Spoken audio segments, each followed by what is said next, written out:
শুভ জন্মদিন, জন্মদিনের অনেক শুভেচ্ছা। এটা হলো দুপুরের লাঞ্চের মেনু। এটা হচ্ছে লাঞ্চ আইটেম। লাঞ্চে আছে কি করেছো বলো?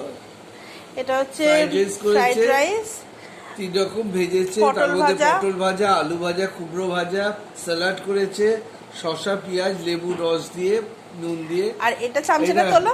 এটা হচ্ছে নারকেলি চিকেন, কোকোনাট চিকেন। এটা তোমার খুব ফেভারিট, সেই এটা জন্য আমার খুব ফেভারিট। আর এই চাটনি, খেজুর চাটনি আমসত্ত্ব খেজুর চাটনি। আমসত্ত্ব, কিশমিশ, কাজু দিয়ে চাটনি। এই হচ্ছে, নাও খাও, লাঞ্চ আইটেম শুরু করো, দেখো কেমন হয়েছে। দেখেই বোঝা যাচ্ছে খুব ভালো হয়েছে। একটু মাংস নাও, চিকেনটা একটু নাও।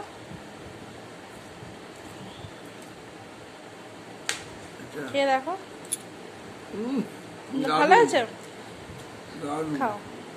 এই হচ্ছে আমার বরের আজকের জন্মদিনের দুপুরের খাওয়া দাওয়া।